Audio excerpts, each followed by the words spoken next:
vakið athygli á vanhæfi sínu liði sem snúa útlutum byggðarkvóta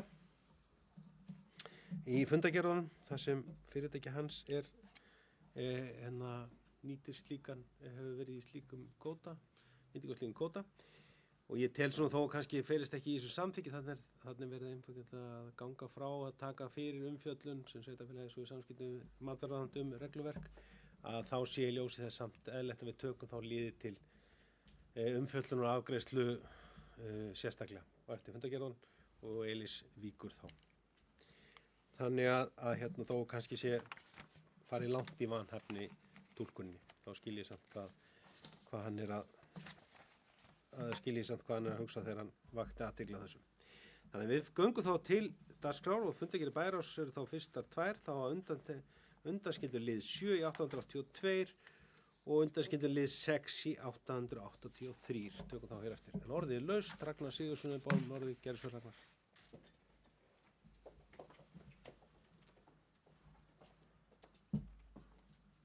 Já, hæstvirtur forseti, bæjarstjóri og ágætu bæjarfulltrúar. Byrja hér á fundargerð Bæjarráðs númer 882 og fyrsta mál þar á dagskrá er kauptilboð í Strandgötu 39 á Eskifirði.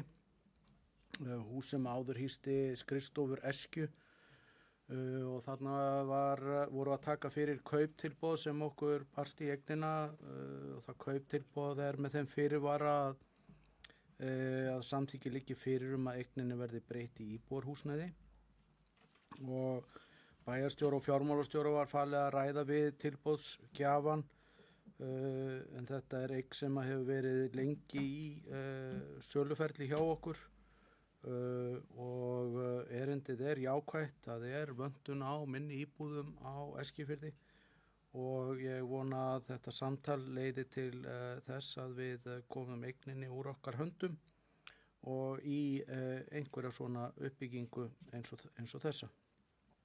En ennþá hefur ekkert verið afgreitt og ég vænti þess að máli verið tekið fyrir að nýju á næstu fundum Bæjarráðs. Næsta mál þá var einnig verið að taka fyrir kauptilboð í Sólbakka 7 í Breiðdalsvík. Það kauptilboð samþykktum við og gengið hefur verið frá því með fyrirvara fjármögnun og allt sem því tilheyrir og það er auðvitað bara jákvætt að við finnum fyrir þeim áhuga á eignum hér í Fjarðabyggð ásamt lóðum og hvort sem það er til íbúðaruppbyggingar eða atvinnusköpunar og talsvert slíkan áhuga þessa dagana. 1.4, þar er hin árlega auglýsing eftir umsóknum í fiskeldissjóð og við tókum þetta fyrir og fólum bæjarstjóra og sviðsstjóra að vinna því að taka saman gögn og leggja fyrir bæjarráð að nýju og ég geri þá ráð fyrir því að við fáum það núna fljótlega í mars þar sem umsóknarfrestur rennur út í lok mars og tókum auðvitað umræðu ýmis verk sem að eru hér í gangi og svona verk sem að myndu falla vel að úthlutunarreglum fiskeldissjóðsins og ýmislegt í pípunum þar sem að mun sem að verður fundin farvegur inn í þessum umsóknum. Í lið 1.5 þar voru að fara yfir stöðumat á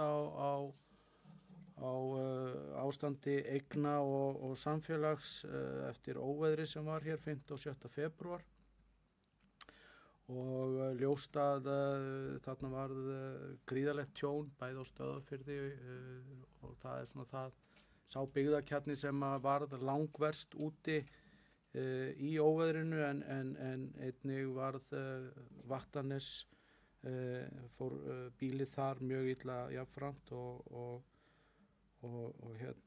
heilmikið tjón þar. Þetta er fyrst og fremst eignatjón hjá íbúum, það er minna tjón á vegum atvinnulífsins og sveitarfélagsins en þetta er heilmikið sérstaklega og svona víðtækt á Stöðvarfirði þar sem þetta dreifist á þó nokkuð marga íbúa.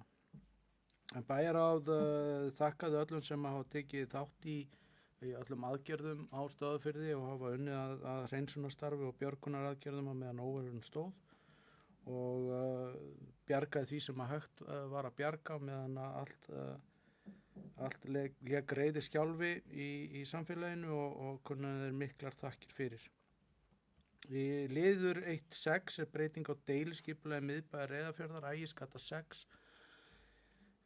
Þarna fólum við skipulagsfulltrúa að vinna vinnuskjal varðandi breytingar á miðbæjarlóðinni Reyðarfirði Ægisgötu 6 og þarna er verið að skoða valmöguleikana á því að breyta lóðinni eins og hún er núna í kjölfar áhuga fjárfestis á uppbyggingu á þessari lóð og erum við þá að horfa til þess hvernig við getum hámarkað nýtingu lóðarinnar og gert hana aðlegandi fyrir uppbyggingu á einhvers konar miðbæjarkjarna með þjónustu og skrifstofurýmum og mjög spennandi verkefni sem að ef að verður mun breyta allri ásýnd miðbæjarins og við höfum lengi verið að horfa til þess.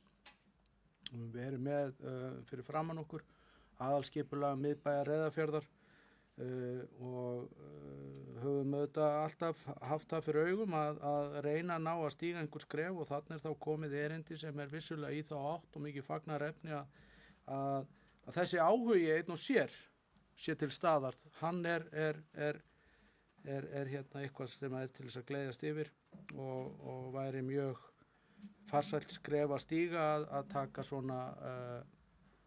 taka svona skref til uppbyggingar í miðbænum og ef að verður. Í 1.12 þar var farið yfir sameiginleg hagsmunamál á fundi með HSA. Þannig var verið að svona annars vegar að fara yfir brýna hagsmuni í heilbrigðisþjónustu á Austurlandi innan starfsemis HSA og svo einnig skoða þessa samstarfsfleti sem við erum að vinna í eins og gott að eldast. Við erum komið mjög langt með það verkefni og erum svona að sjá hvaða leiðir við getum haft til þess að efla það jafnvel enn frekar og einnig varðandi ýmsa útfærslu sem að tengist gott að eldast eins og fjölgun dagvistunar úrræða sem að við höfum lengi barist fyrir og þeim kemur til með að fjölga í kjölfarið á þessu verkefni. Nú í fundargerð bæjarráðs númer 883 þar byrjum við á máli 2.1 sem er endurgerð upptakastofvirkja í Drangagili. Þar var lagður fram verkkaupasamningur og verkáætlun vegna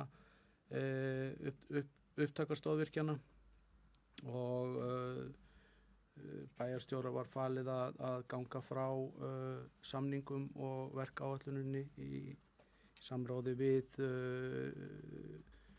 framkvæmdasýslu ríkisins og jafnframt var í lið 2.2 verið að fjalla líka ofanflóðavarnir en það sneri að Grjótánni og Eskifirði.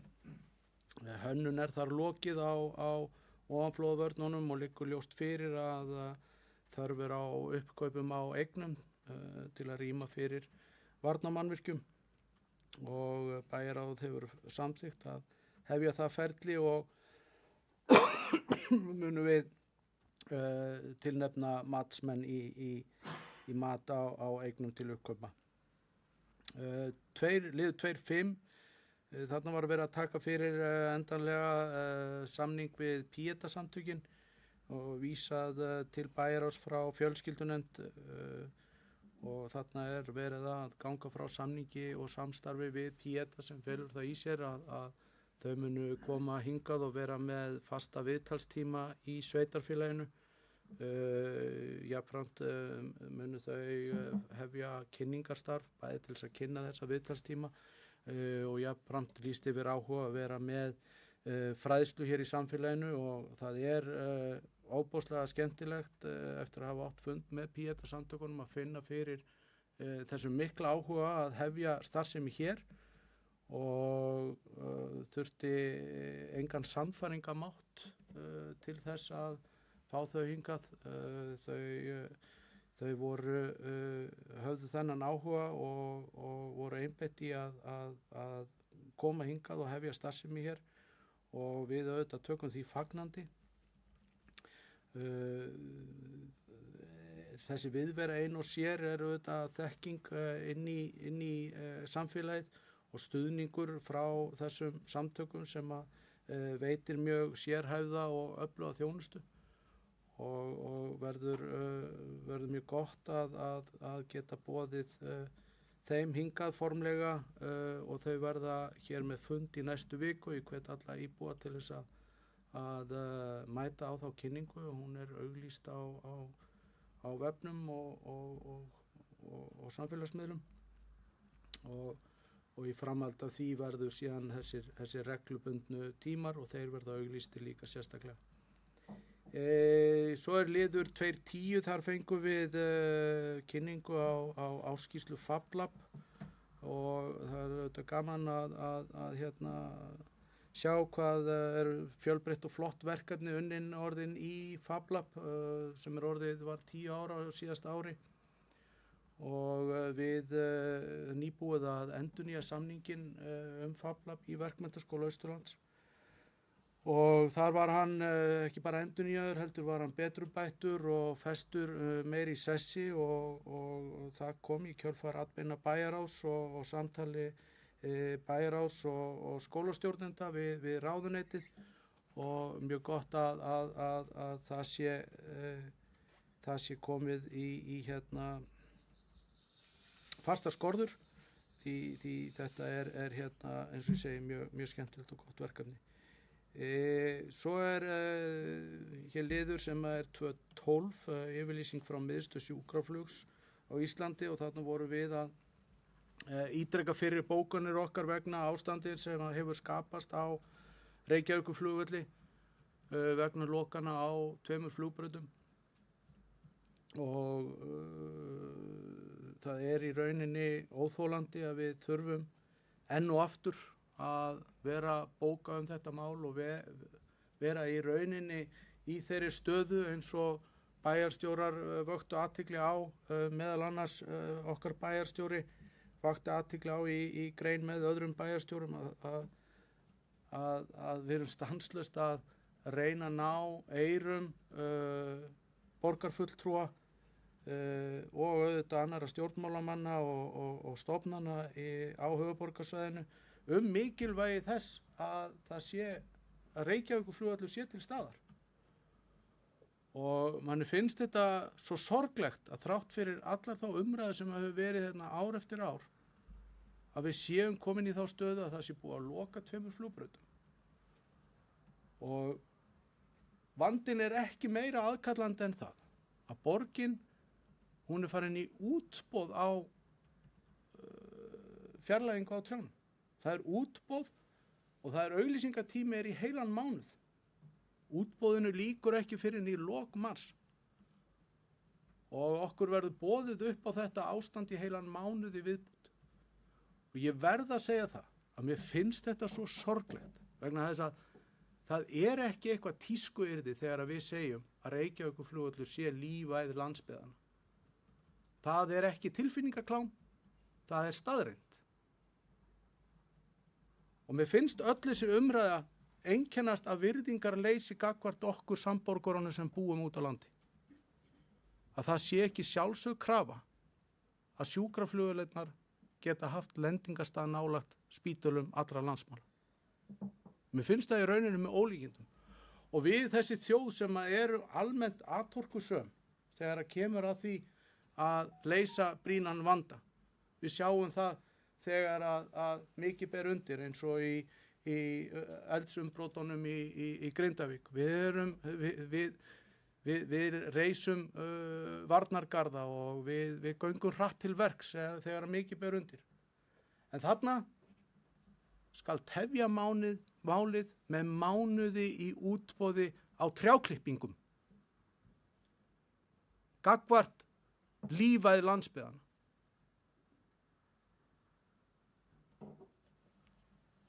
Og eftir að hafa hlustað á hann ágæta þátt Silfrið á RÚV, að þá auðvitað áttar maður sig betur á því við hvað er að etja, vegna þess að skilningurinn á staðreyndum er engin. Og ég held að það eigi bara við ansi marga sér í lagi borgarfulltrúa. Skilningurinn á þessu máli er afskaplega lítill. Það er hent fram staðreyndavillum þyrluflug, sjúkraflug til Keflavíkur og við sjáum það bara í fréttum að dag frá Austurfrétt hvers konar hættu ástand skapaðist bara í vikunni. Varðandi sjúkraflug og varðandi innanlandsflug einnig. Og ég ætla ekki að fara í lýsingar á því sem að flugmenn og farþegar í þeim flugvélum voru að lýsa þar á þeim miðli, því það væntanlega flokkast einnig undir einhvers konar tilfinningaklám. En þetta eru bara staðreyndir. Það eru bara staðreyndir að við þurfum þennan flugvöll til þess að geta nálgast brýna þjónustu á höfuðborgarsvæðinu. Og þessi þjónusta er á höfuðborgarsvæðinu vegna þess að þetta er höfuðborg allra landsmanna.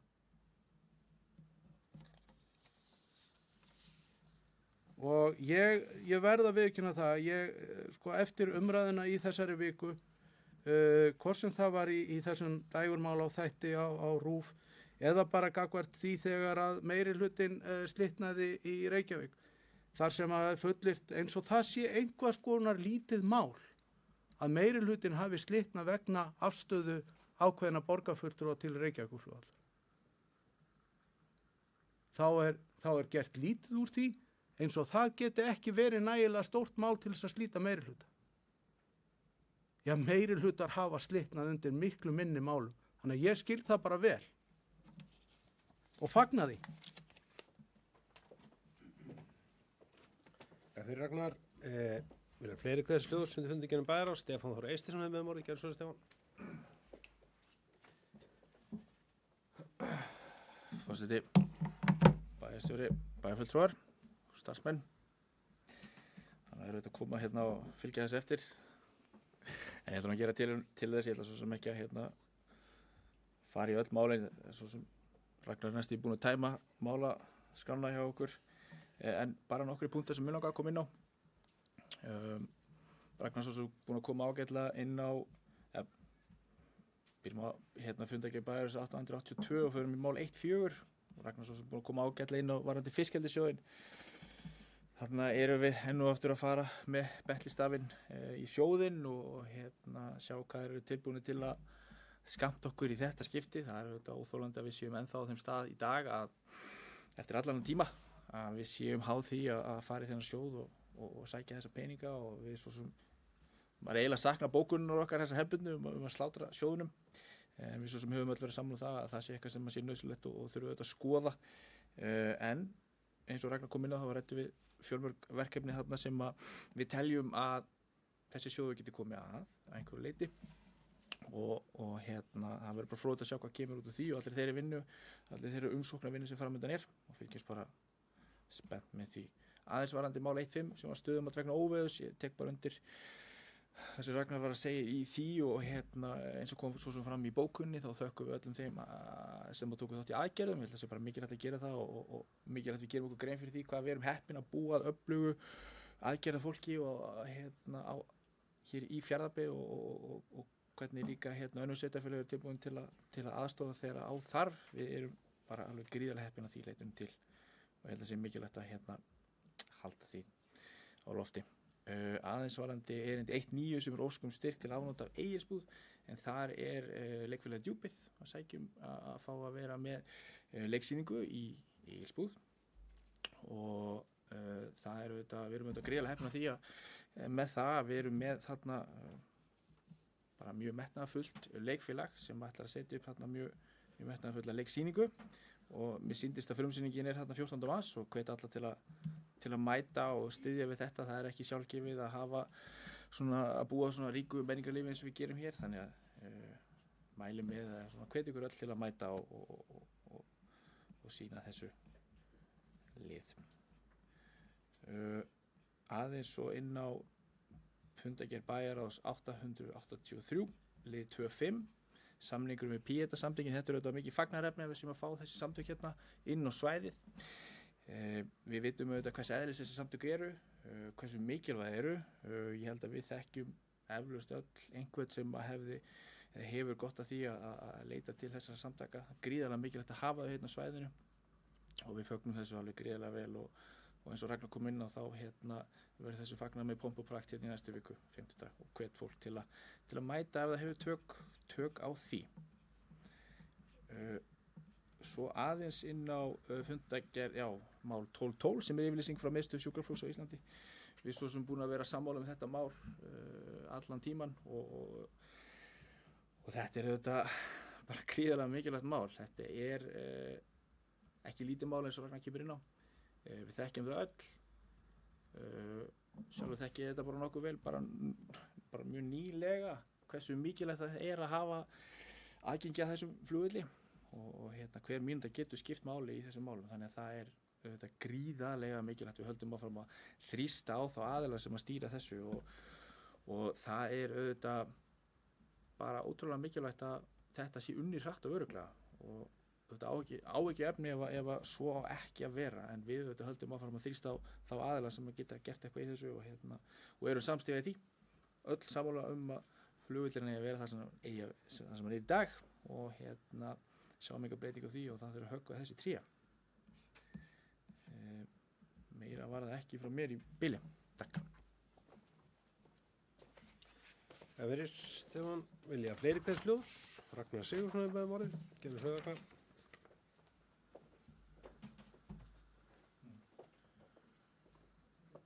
Já, ég ætla bara að bæta örlítið við, ég tek undir með Stefáni það sem að fram hefur komið hérna hjá honum, en varðandi lið 1-4 í bæjarráði 882 og rétt sem að hann kemur þar inn, varðandi samstöðu okkar og það að við teljum að leggja ætti þennan sjóð niður og við ættum ekki að fara með þennan betlistaf en nota bene úr því að við erum að fara með þennan betlistaf og þá höfum við iðka það að sækja fyrst og koma svo með bókunina sem Stefán vitnar til þegar úthlutunin á sér stað. Þannig að við viljum ekki skemma betlistafinn með því að vera bóka fyrirfram og sem er svona augljóst merki hvers konar betlistafur þetta er. Við má ekki útiloka það að við fáum styrk með því að öskra áður En og svo tek ég bara undir varðandi það sem Stefán segir, varðandi Reykjavíkurflugvöll. Það hefur verið full samstaða hér og sem betur fer meðal landsbyggðanna og í rauninni víðar, einnig á höfuðborgarsvæðinu höfum að fundi fyrir samstöð og skilning nema þá innan þessa eina sveitarfélags sem að hefur barist með kjafti og klóm og unnið leynt og ljóst að því að losa okkur við Reykjavíkurflugvöll og svo tíðrædda bókun það að Reykjavíkurflugvöllur verði þar sem hann er í Vatnsmýrinni þangað til að annar eða betri kostur er fundinn. Það hefur bara verið einhvers konar fyrirvari sem að var settur og hafði vissulega meiningu en enginn hefur farið eftir og það sést einna best núna eftir eldsumbrotin á Reykjanesskaga að áfram sé tala með þeim hætti eins og að nýr flugvöllur sé í sjónmáli. Það er það auðvitað ekki.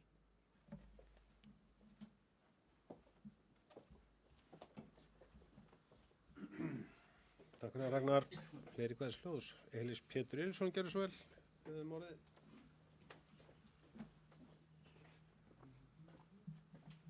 Já, góðan daginn.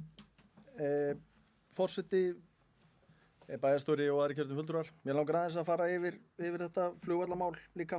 380 og 883 212. Það er vola skrítið að Reykjavíkurborg og hérna, geti bara haft svona mikið tangarhald á þessu máli. Sko. Það er alltaf verið að tala að færa flugvöllin. Það er ekki hægt að færa flugvelli. Sko. Það er, ef að gera eitthvað með Reykjavíkurflugvöll, þá verður bara að leggja hann niður og byggja annan flugvöll. Þetta er svona ein staðreyndavilla sem virðist vera mikið í umræðinni. Við færum ekki, ég held að menn sé ekki að fara að færa þetta malbygg eitthvað annað, sko.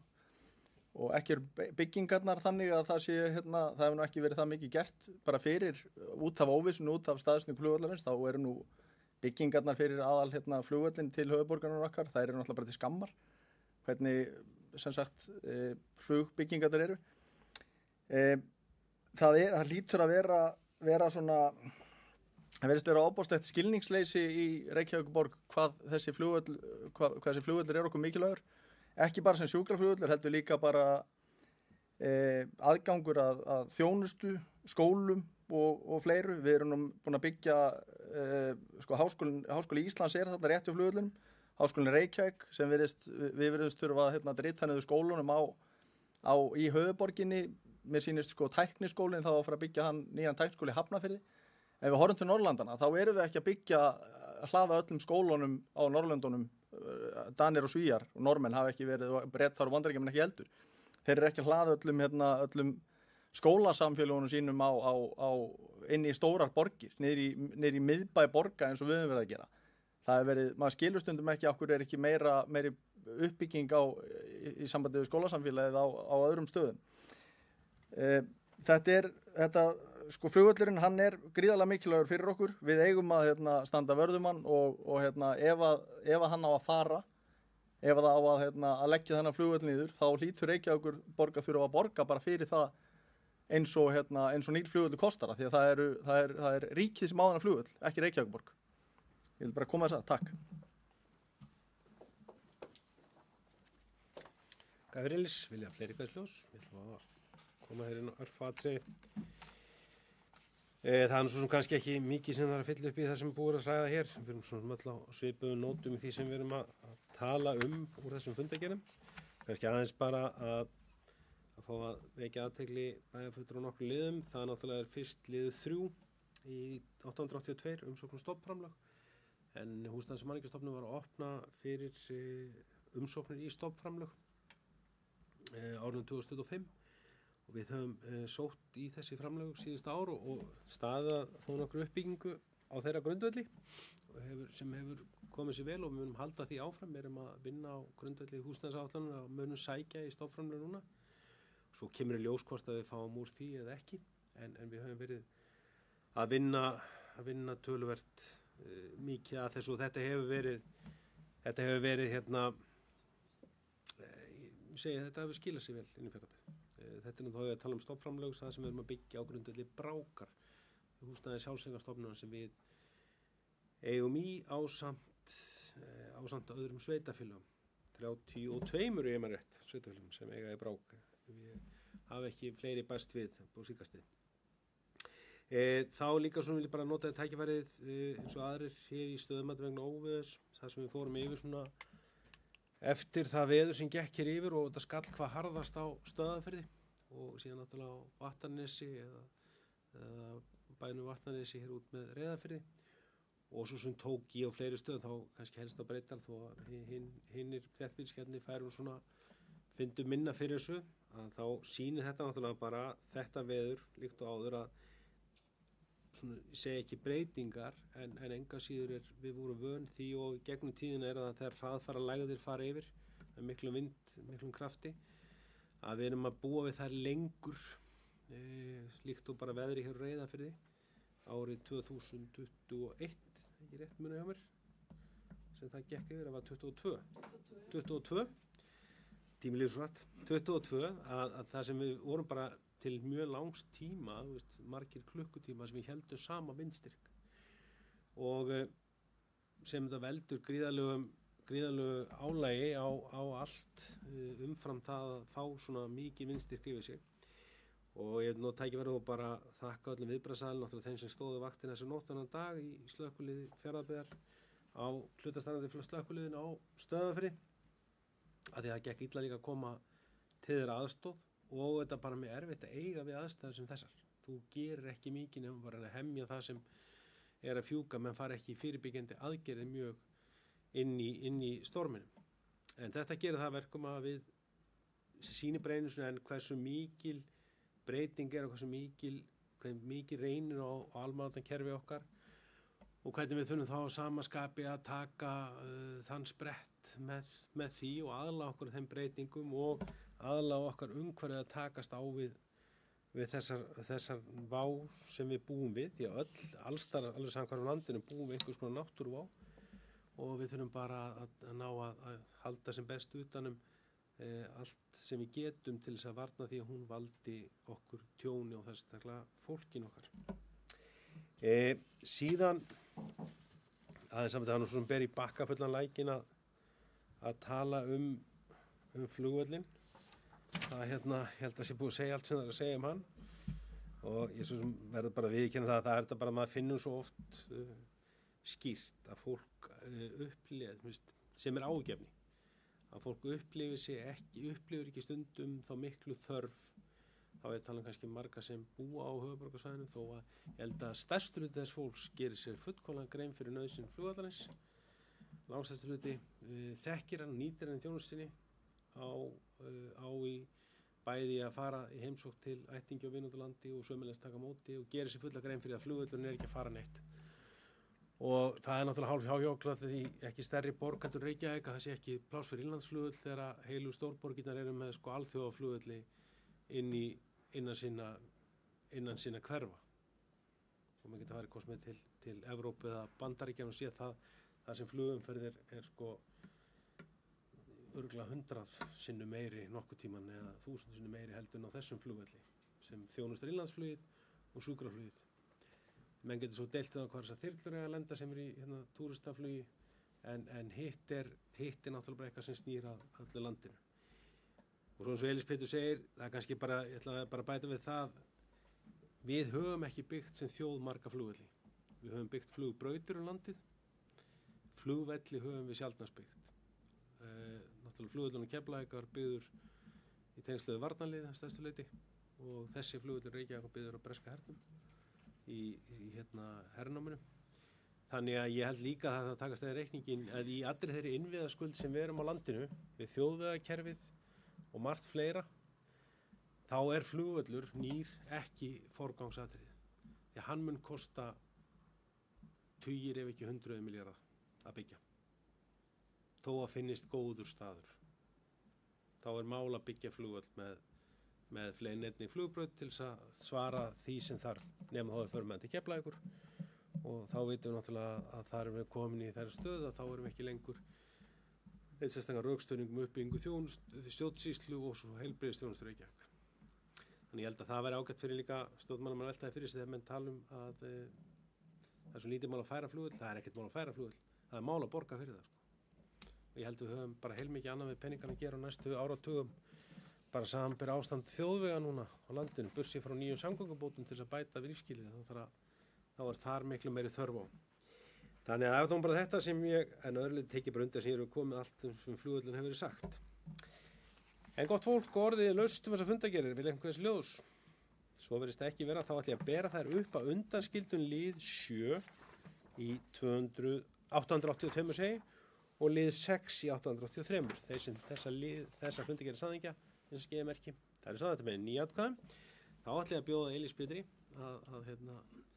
að ganga á dyr og taka til umfjölluna áðurnefnda liði, lið 7 og lið 6 sem fjalla útlundu byggðakvóta ársins 2000 útlundu byggðakvóta og orðið er laust þessa liði. Engi guð þessi ljós, ég berða þetta í saðan þess þá saðan ekki að þessi skemerki. Þeir eru saðan þetta með 8 atkvæðum og Elís Pétur Elísson má ganga í sal að 9. Og þá göngum við til næsta liðar á dagskrá sem er fundagerð fjölskyldunefndar með 25, orðið laust hann, vill einhver þessi ljós. Jóhannar, gerðu svo vel.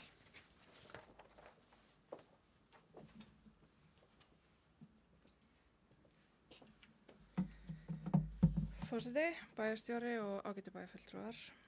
Varðandi fundagerð fjölskyldunefndar nr. 25 þá langaði mig að taka fyrir lið 3.1 sem eru sameiginlegar föstudagsopnanir í félagsmiðstöðum Fjarðabyggðar og fjölskyldunemnd samþykkti það að félagsmiðstöður í Fjarðabyggð haldi sameiginlega opnun einu sinni í mánuði í íþróttahúsinu á Reyðarfirði.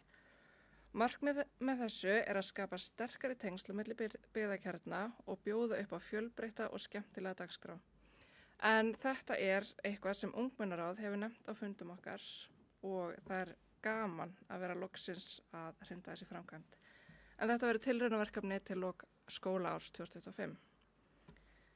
Svo er það liður 3.5 búsetuúrræði fatlaðs fólk í Fjarðabyggð en við fjölskyldunemnd fórum þangað í heimsókn og kíktum á þessa byggingu og að mínum mati er hún svakalega flott og þar er vandað til verka.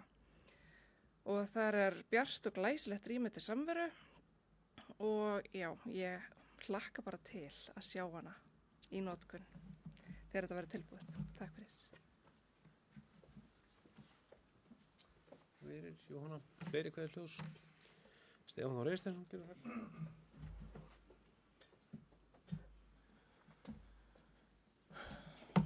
Forseti, aðeins að fá að koma inn á mál 3.1 í fundargerð fjölskyldunemndar númer 25. Svo sem bara tek undir það sem Jóhanna var að segja, það verður mjög spennandi að fylgjast með þessu. Þetta er eitthvað sem við höfum séð í frá ungmennaráði ákveðlega. Það hefur verið að kalla eftir þessu og umræðan var bara mjög góð inn á fundinum akkurat þetta og ég held að þetta sé bara upphafið á mjög skemmtilegri vegferð þar sem að verða mögulega fleiri svona sameiginlegar opnanir. Þetta er eitthvað sem krakkarnir okkar hafa verið að kalla eftir. Fann þetta líka þegar við fórum hérna í Kjarnana í fyrra þar sem við fórum og töluðum við fólkið hvað það vildi sjá. Mér fannst svona unga fólkinu það kallaði svolítið eftir akkurat þessari aðgerð og þetta er bara gríðarlega jákvætt og hlakka til að sjá hvernig þessu tilraunaverkefni gengur. Og aðeins einmitt líka lið 3.5 búsetuúrræði fatlaðs fólks í Fjarðabyggð. Þarna fórum við og heimsóttum búsetukjarnann. Þetta er ein glæsilegasta bygging. Það er gríðarlega skemmtilegt að fá að koma þarna þegar hún opnar og þetta er bara virðist vera virkilega vel heppnað og gaman að fá að fylgjast með þessu verkefni sem ég verðum að fá að minnast á það að þetta hóf sína vegferð hérna í fyrir meirihluta þar sem í þeirri félagsmálanefnd sem var þá og bara virkilega gaman að fylgjast með þessu verkefni halda áfram að þróast og verður virkilega gott fyrir Fjarðabyggð þegar þessu er lokið og þetta verður komið almennilega á koppinn. Takk. Það verður Stefán, vilja fleiri kveðisljós undir fjölskyldunemnd. Svo verðist ekki vera, þá ætla ég að bera til samþykkt þess mann saðingafinnskjamerki. Saðið með 9 atkvæðum.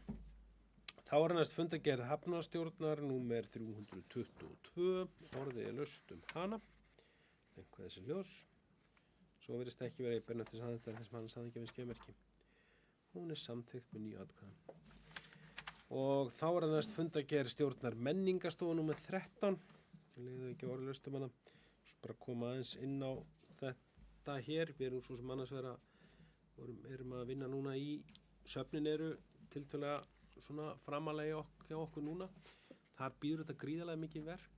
Við erum bæði að fara að flytja og fækka geymslukostum safna, sérstaklega skjalasafni, koma því á sinn stað og fara að fækka allir þeim geymslu sem við erum með. Það eru bæði að fara úr bæði sem við leigt og eru að fara úr notkun, niðurrif og annað slíkt. Síðan að það bara býður mikið verka með söfnum. Það býður, við erum líka farin að hyggja að gerð safnastefnu, gerð söfnunarstefnu fyrir söfnin. Þetta er hluti sem við þurfum að fara í núna að fullum þunga þessu ári til þess bara til þess að skýra framtíðarsýn þeirra og það er mjög mikið eftir söfn og það er þeim nauðsynlegt að hafa söfnunarstefnu til þess að afmarka það á hvaða form hvert er svona stefnt með söfnun hvers safns. Þannig að það er heilmikið og við viljum bara halda vel utan söfnun okkar. Þau eru miklu dýrgripinu, þau þurfum líka við þurfum að skýra stefnu og sýn þar. Síðan vorum við á þessum fundi og náttúrulega á fundi núna í þessari viku að útluta úr styrkjasjóðu okkar sem við útlutum í fyrstu lotu úr og vorum verkefni mjög þar inn á milli, mjög góð verkefni sem við erum gaman að sjá verða að veruleika og við verðum nú hér, kemur inn í næsta fundi og síðan erum við, þetta fann bara erum við að fá styrk sömulega sem vorum að taka á styrki úr safnasjóði sem liður í því, safnasjóður við sóttum eða sem menningarstofa sóttum í samstarfi við sjómannasafni styrk og safnastofnun til þess að hefja einmitt undirbúningsvinnu að geymslumálum safnana. Það næsta stóra verkefni safna fyrir utan náttúrulega uppbyggingun og stríðsárssafninu að það að fara í svona samræðingu á geymslum safnana. Kostur væri og markmið okkar svo að ein geymsla muni þjóna þeim öllum. Og þá ég að tala minjasöfn, þau sem geta sagt þessi falli í flokk minjasafna, stríðsárssafnið og sjómannasafnið og fleiri. Þannig að það nóg að taka í menningarmálunum og svo sem bara ástæða til þess að hrósa starfsmönnum það líka, þar við höfum verið með líka svona tekið núna verkefni menningarstofu, fengið þar yfirferð núna hér reglulega og til þess að svona finna hvernig gengur því að við komumst nú ekki eins og nefndarmennir yfir að mæta allt sem og þau samstarfsverk sem við erum í og það mjög margt áhugavert sem menningarstofu að gera þessa dagana eins og áður.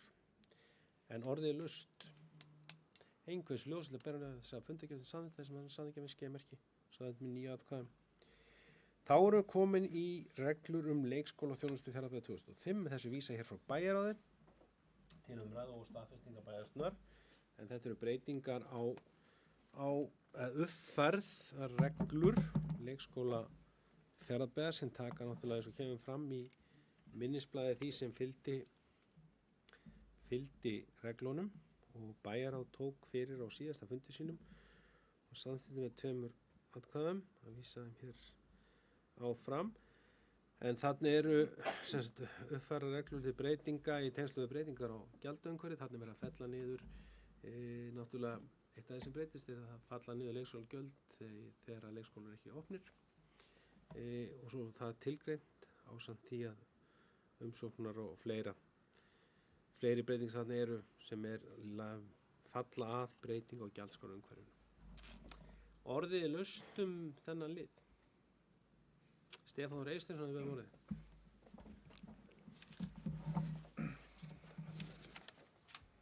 Forseti. Svo sem bara fá að gera grein fyrir atkvæða mínu hérna í þessu sem að svo sem hefur haldist það sami gegnum fjölskyldunefndina afgreiðsluna þar og í bæjarráði. Þarna auðvitað bara formfesting á þeim reglum sem verða sem eru svona afleiðing af samþykktum á gjaldskránni. Þannig að ég mun koma til að sitja hjá svo sem eins og ég gerði í fjölskyldunefnd og í bæjarráði þar sem þetta nú kannski ekki svona þannig eins og ég segi, þetta svona afleiðing af hinu og bara forfesting á reglum. Þannig að við auðvitað okkar skoðanir á hinum gjaldskránni, það allir ljósar og við erum búin að ræða það fram og tilbaka en vildi bara gera grein fyrir þessu atkvæði og hvernig það hugsað. Takk. Takk fyrir Stefán. Fleiri hvað ljós. Ragnar Sigurðsson upp á morði, gjör svo Ragnar.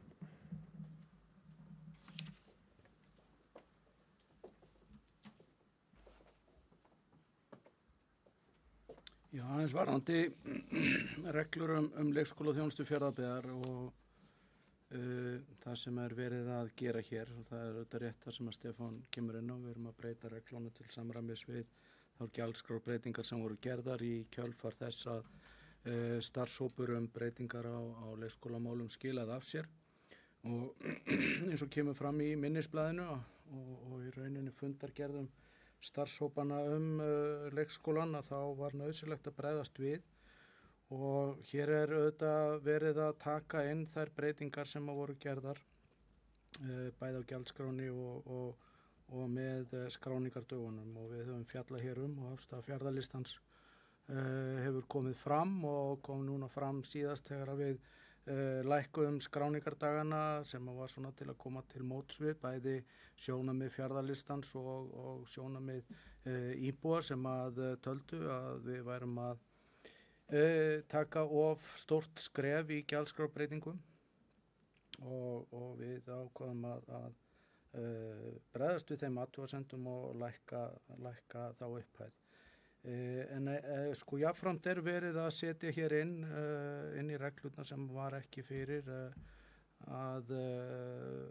gjöld verða felld niður fyrir þá tíma sem að leikskóla loka, hvort sem það er vegna manneklu eða verkfalla eða annara ófyrirsjáanlegra aðstæðna, og þá verið að bregðast við því.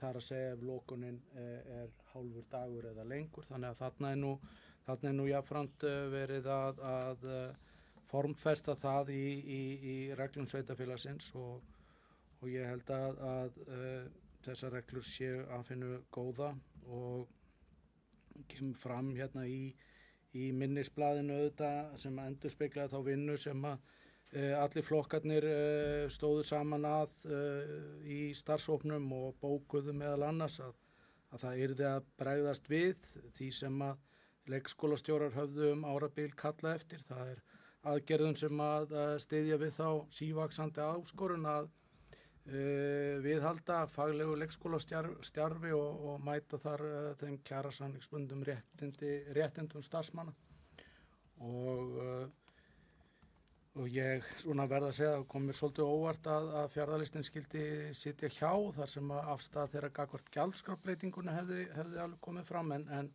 það er auðvitað sjálfsagt að gera það.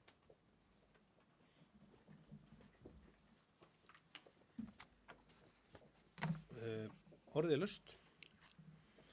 Stefán Þór Eysteinsson hefur beðið orðið, gerð svo Stefán. Bara aðeins að koma inn á einmitt þetta varðandi þessar reglubreytingar. Ég held að sumar þarna jákvæðar, einhverjar sem voru auðvitað ræddarinn í starfshópnum, eins og við þekkjum.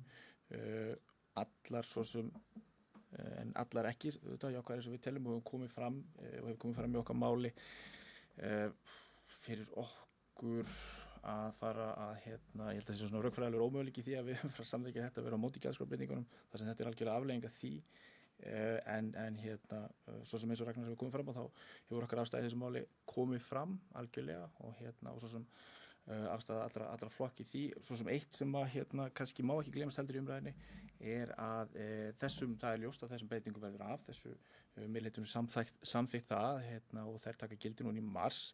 Eitt af því sem var í umræðinu var sem sagt mælikvarði, hvaða mælikvarða við ætlum að nota til að mæla árangurinn. Og það er eitthvað sem við höfum kannski ekki formfest né rætt almennilega, en ég held að það sé mikilvægt að það verði, og við gerum okkur grein fyrir því að hvaða mæli einingar við ætlum að nota í því til að meta árangurinn, það er auðvitað mikilvægt fyrir okkur að aðeins að meta til þess að við getum séð í raun og veru hver áhrifin að þessu eru. Því eins og við höfum bent á, þá er hætt á því að þau getur orðið ansi víð í samfélaginu. Við höfum séð hvernig Akureyri hefur gert þetta og Kópavogur, þeir hafa einblínt svolítið á starfsfólkið, sem auðvitað er auðvitað gott og gilt og auðvitað nauðsynlegt að skoða í raun og hvað þeir hafa þetta að segja. En við þurfum auðvitað að víkka út aðeins meira þegar við áttum okkur á þessu samfélagslegu áhrifum sem getur orðið af svona breytingum. Þannig að ég held bara komin á það allan að það er mikilvægt að við höfum það í huga með framhaldi þegar við metum þessar í raun og veru, ég ætla ekki að segja afleiðingar heldur, já, árangur ef einhver verður þegar framleiða stundir, og það er eitthvað sem við höfum rætt og hefur tekið vel í, og er mikilvægt að það er gert vel, og að við veljum réttar forsendur svo við séum í raun og veru að meta raunverulegan árangur af þessum breytingum ef einhver verður. Þannig já, bara þessi punktur frá mér. Takk.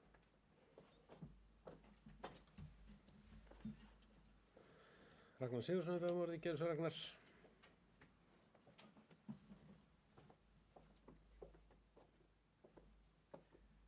Já, við munum auðvitað meta áhrifin af þessu og kortleggja þetta bæði til skemmri og lengri tíma, og þar verðum við auðvitað að sjá bara hvernig fram vindur, og það er allir sammála um það að við munum fylgjast mjög grannt með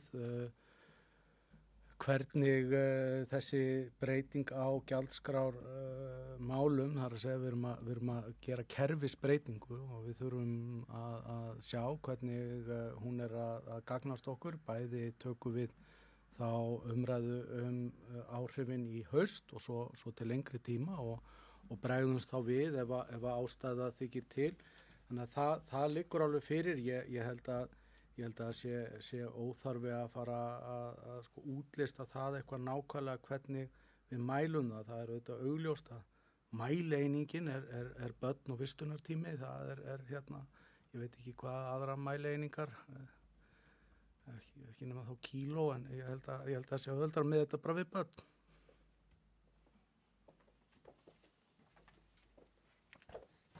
Já, orðið er laust. Þuríður Sigurðardóttir, gerðu svo vel.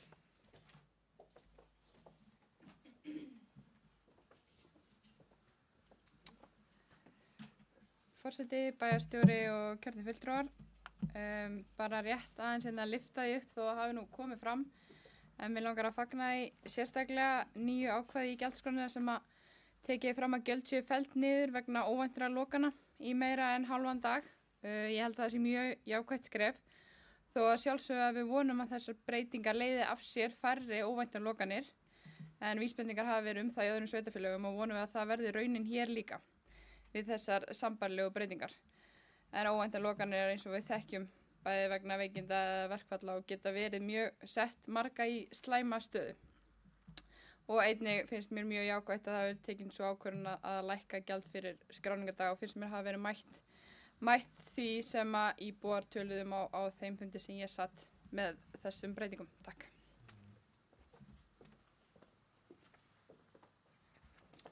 Orðið er laust. Hjördís, líka Selja Þórsdóttir, gerðu svo Hjördís.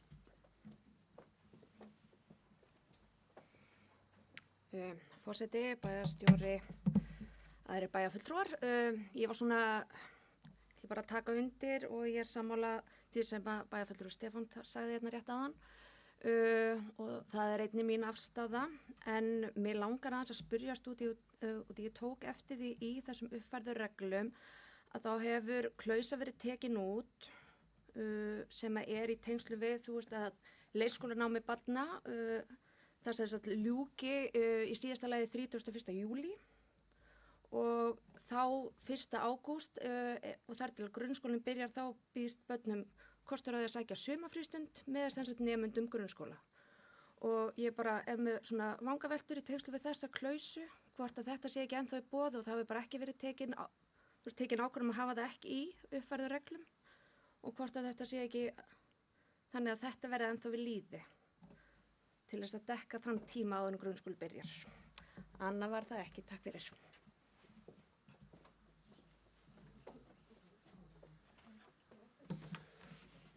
Ragnar Sigurðsson, ætlar þú að svara? Gerðu svo vel. Jú, svo í svari þessu þá stendur það ennþá til og verður áfram í boði. Þarna er einfallega var bara talin ástæð til þess að það þyrfti ekki verið í reglunum en að sjálfsögðu verður það og enda hefur það bara gefist vel og hérna bara sátt það.